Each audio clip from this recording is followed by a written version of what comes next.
What's up, guys? This video I'm gonna be skipping the sixth day, even though I did it. I just, you know, I forgot to record something for it and I was busy. Um, but if you remember in the video, the fifth day of this JavaScript study, I um, I said that I was gonna try and do like a 12-hour crazy reading source code experiment, and I'm happy to say that I failed to do it. I did 11 hours approximately, 45 minutes, 15 minutes off. Um, Approximately like, probably like 10 and a half to 11 hours. But it's pretty late tonight and I just want to go get some sleep now. But I thought I would update you guys anyways. I haven't given up on the 12-hour thing. I'm going to try it again. Anyways, how does it feel? What are my thoughts about it? Honestly, I think it's not bad at all. I think I think I don't feel that tired other than like regular. Um, I don't feel like agitated or upset or mad or like frustrated. I don't feel any of those things. I feel pretty okay. I don't feel like super happy, but I feel kind of like calm and and sort of a bit content, I guess. It's definitely satisfying to set out to do something and to get very close. Definitely. I've done this before, so I'm not like, gonna lose my shit if I hit 12 hours or something. I've done this sort of thing before, um, but it's always fun to do it again, and I haven't done it with JavaScript.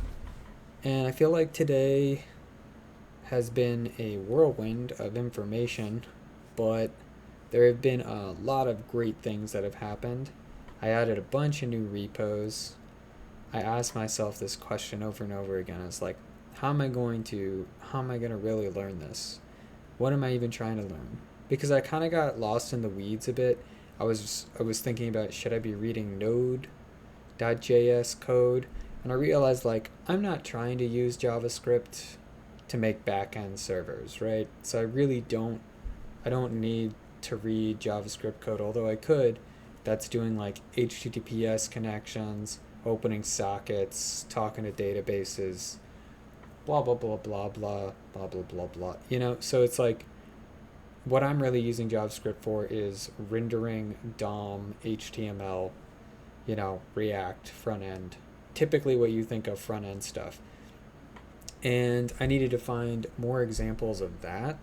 And so I found this nice resource that had like a bunch of open source libraries that have some of their code. And they're using all of the type of tools and styles that I want to get more familiar with. Like you see two different main ones. You see TypeScript, which might use React's JSX also, and then you end up with TSX files, which are interesting. Probably my preferred thing right now. Um, then there's just plain old JavaScript. Then there's just plain old JSX, which is like, you know, with the little squiggly brackets. It's like HTML, but it's like, you know, in the JavaScript file. Those of you that know React don't really probably need to be explained that. Um, then there's the weird one, which is like React and Facebook's like anti-TypeScript, I guess, which is Flow. Um, and I say it's weird because it's a .js file, but it has like syntax in it that's TypeScript like. So I don't know. It doesn't work very well with my code syntax highlighter web app that I have, so I kind of like a bit irked at it.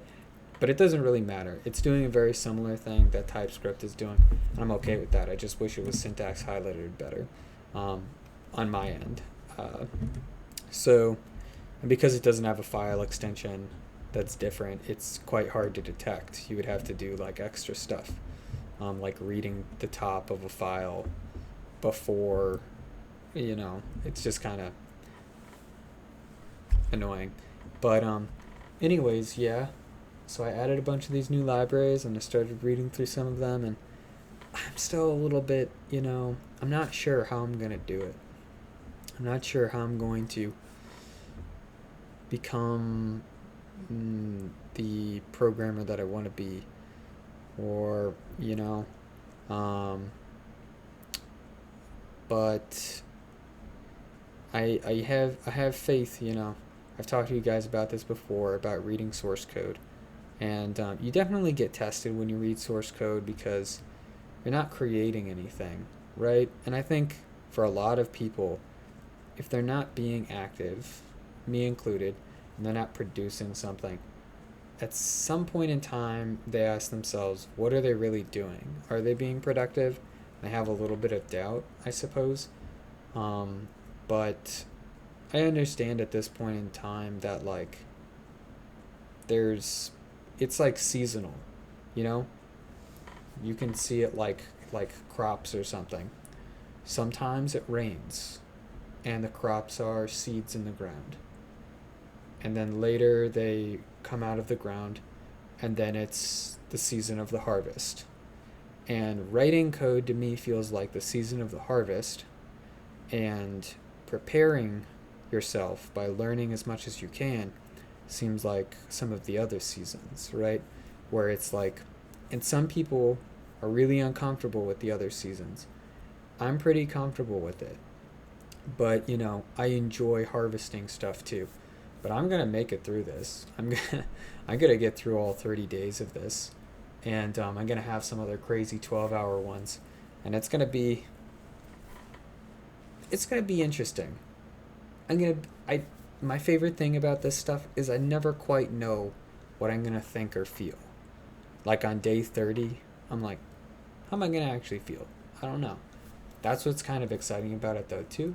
But you know, it's not going to be consecutive. Like there are going to be days like this weekend where I just, have a day where I just didn't have time or didn't really, in this case it was, I really didn't feel up to it. I was feeling a little bit under the weather. So like, in those days just won't do any of the studying.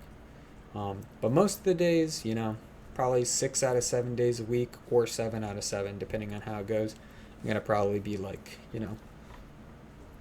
trucking along and then uploading you guys an update on it. I think it's important, to try and focus on your goals long term. And so my goals long term are to make 3 different main things. I think I want to make more blogs. I think I want to grow my blog, but I think I want to make more blogs too. But I also want to make shops. I've spent a lot of time, I haven't really talked about that, but I spent a lot of time on trying to make shops because, I don't know, I just want to be able to like sell stuff online. One of the things I want to try and sell is like stupid art that I have on shirts and like hoodies. So that's kind of like trying to get that, and I've made some progress with that. Sorry, there was like a little fuzzy thing. But yeah, so I want to make blogs, I want to make shops, and then probably the last thing is I want to make web apps. And a web app, really the main difference between those other two things is like a blog is about giving people information. A shop is about selling some sort of product, service, or thing to people. In this case, it's pretty concrete, like coffee cups and shirts and hoodies.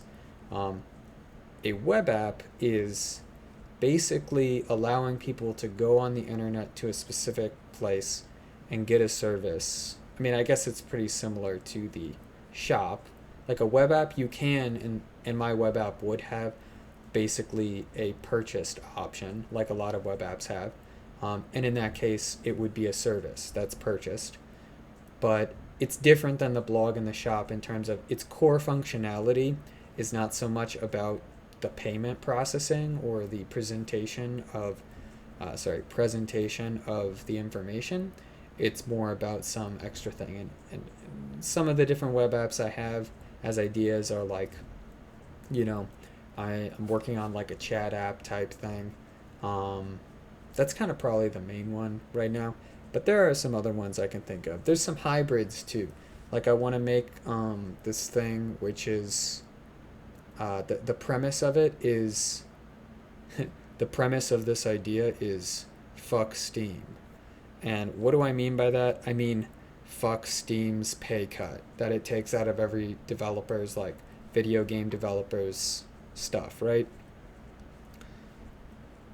And so ultimately the way that I see to circumvent this is to just have your own website and to have your own game be distributable from the website and to have it be purchasable on the website as well. And that is like a little POC project that I'd like to do, where it's like you come to a website, you buy a game, you get the game, there's a token in the game, and so you can't, it's like hard to just like, steal the game. And now you don't have to give 33% of your proceeds to a stupid distributor. Right? Seems pretty good. So that's one other idea I have, but I'll probably think of some other things too. But yeah, anyway, so that's a pretty good update. Let you guys know what happens, but for now, I think I'm just gonna go to sleep, dream about some more code. Yeah, so still haven't had any real humans watch this channel, I don't think. But if any real human actually watches this channel, thank you. I appreciate that. I will survive without any humans ever seeing this. I think it takes a special kind of person to be able to say that, though. But I feel like I get enough out of this whole thing without even having people watch it. Of course, the point of putting stuff on the internet, on these type of media sites, is to have other people watch it. But hey, it's 2021, and the only thing that gets views are attractive women. And other things on the internet, clickbaity things, which I am neither of right now. Although, I might try my hand at some clickbait, I guess, maybe eventually. But anyways, yeah, thanks for watching. Go check out my blog, pieharbor.com. Shameless plug. And, I guess, if you like this video, thumbs it up. If you want to see more of the channel, subscribe. I don't really want to be a YouTube shill where I'm just plugging stuff all the time, but to be honest, I feel like I need to do that. I think you have to be more successful than me to not be a YouTube shill. Or maybe it's the inverse. Maybe you just value dignity over anything else, and you're just like, I'm going to be dignified the whole time. But I think the way that I said it isn't that, I'm okay with this completely bombing, But anyways, enough rambling. So, a handy chapstick. I'll see you guys on the next video. Have a good life. Peace.